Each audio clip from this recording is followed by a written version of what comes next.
In this lesson today, I'm going to be talking about how to draw trend lines correctly. So first of all, drawing a trend line is very important in identifying market trends and potential reversal points. So I'm going to go over step by step how to draw a trend line correctly. Firstly, to draw a trend line when you're just looking at an empty chart. If you have nothing on your chart, no chart analysis yet, and now you're just trying to identify the trends, the first step would be looking at the trend direction.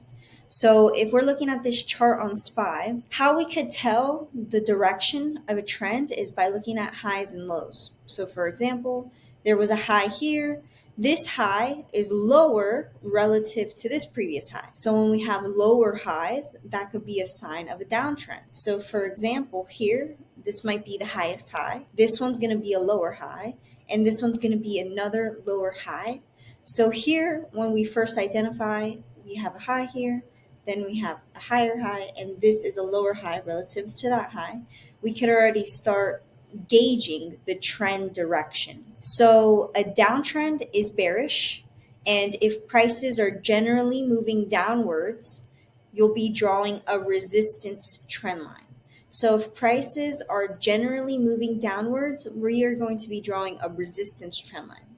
We wouldn't necessarily draw our downtrend like this. It's going to be less accurate drawing it as a support line. The first step would be drawing the resistance line. Then you could try to draw the support line. But if it's a downtrend, first identify the resistance. That's going to be the strongest point of the downtrend for potential reversals. You might notice, hey, this is where the downtrend originated. Then we have a retest, and we have a very strong reversal. We have another retest and a very strong reversal. Also, here in this range, here we notice this is a low. Here we have a higher low. Here this was a high. Here we have a higher high relative to this high. Then here we have higher lows relative to these lows. We continuously have higher swing lows, and we have higher swing highs. So a swing low essentially means that the left point of the area and the right point of the area, the middle point is the lowest point. So the left would be higher and the right would be higher, and that would cause it to be a swing low. So here the right side is higher, the left side is higher, that's a swing low. Here the right side is higher, the left side is higher, that's a swing low. Opposite for swing highs. If the left side is lower and the right side is lower, that's a swing high. Here as well, look, the right side's lower, the left side's lower, that's a swing high. So if we continuously have higher swing lows and higher swing highs, that's going to be a sign of an uptrend. If we're identifying uptrend, we'd want to draw the support line of the uptrend. And essentially, as we're drawing the support line of the uptrend, I'm going to get more into the specifics on how you're drawing the line correctly. So for an uptrend, to identify the line correctly, the first step is to identify at least two recent lows where price has bounced upward. So here, this is a low where price went up. So maybe I mark my first point there. Then I identify the second point where it was a swing low and price continued up. So that would be here.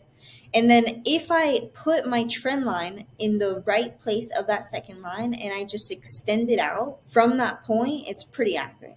However, you see that we wouldn't want to draw a trend line like this, for example. This is incorrect because the bodies of these candles are falling beneath. So it is very important to, first of all, ensure that the trend line does not cut through the bodies of candlesticks, because this would suggest the trend line is not effectively representing support or resistance. So you might expect support here, and then you might think it's a breakout, but then really you get stopped out of a trade because you went short, when in reality you should have gone long. So you want to make sure that when you're drawing your trend line, you adjust your trend line to ensure that the line touches the most points without cutting through candle bodies. Very key, without cutting through candle bodies. So here I have the lowest point and it's connecting to the swing low above that and the other swing low above that and all of the other swing lows above that. So it's kind of acceptable if the trend line slightly cuts through some wicks of the candlesticks. as wicks represent price rejections. However, it should not cut through the bodies of the candlesticks. So for uptrend, you could connect the swing lows with a straight line, and this line ideally should touch the very bottom of the candlesticks, or the bottom of those swing lows. And then for a downtrend, let's see if we can find another downtrend here. For example, this was a short period of a downtrend, and we could draw a trend line here as well. So here, this is what the chart looks like.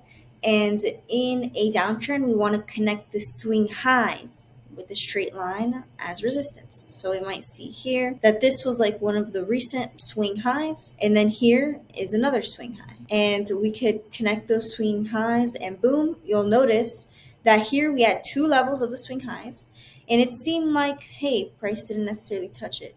You wouldn't want to draw your trend line like this. That's invalid. It's cutting through the bodies of the candlesticks, so that would be invalid. Instead, you do the outermost region of the swing highs, and you'll notice that we didn't necessarily get the trend line rejections here, but here we perfectly got the trend line rejection on this trend line here, and you could extend it outward like this. So here we had three perfect touches of this down trend line, and essentially we could use trend lines to ride with the trend and follow the trend, and also identify reversal points.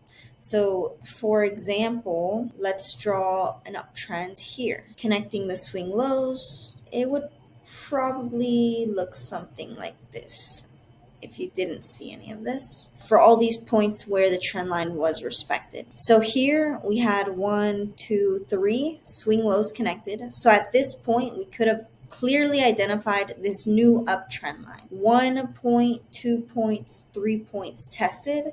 It's a validated trend line, and a strong trend line should at least have 2 points of touching. And then you could look, like for example, if we notice that these first 2 points touched, potentially we could expect the third point to be tested, and we could trade that third test of the trend line by anticipating that this trend line would be strong. The strongest trend lines that have 3 or more touches, and those are more ideal. And the more touches on the trend line increase the trend's reliability.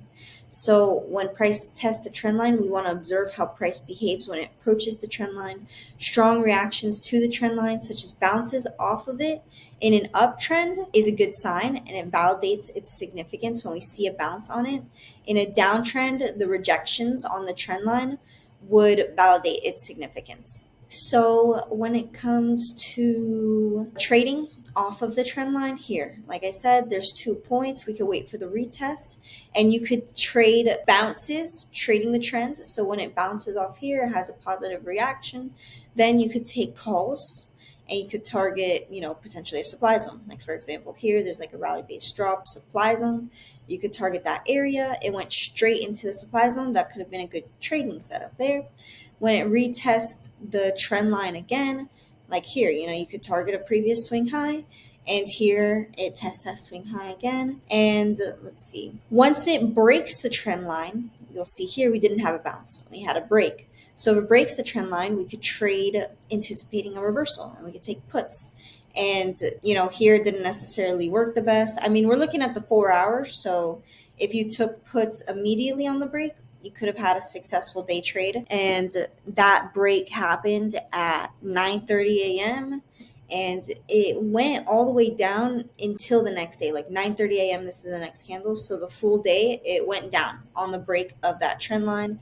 Usually I'm looking at the chart on a 5-minute time frame. So I don't know if I'll be able to find that again. Let me go back to the 4 hour. But potentially I'd be watching this on the 5 minutes. So for example, we could probably replay it right here and then go to the 5-minute time frame. And here, if we're day trading it, we could have gotten a successful trade on the reversal on the break below this trend line.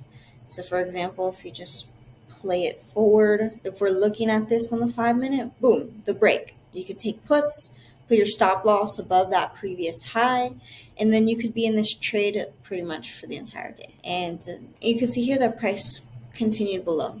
that trend line. So yeah, that is how to draw trend lines, uptrends, downtrends, how to validate the trend lines. And yeah, you just gotta practice drawing trend lines. The more you practice, the more second nature that this will become. And I hope this was helpful for you guys to learn how to effectively draw trend lines.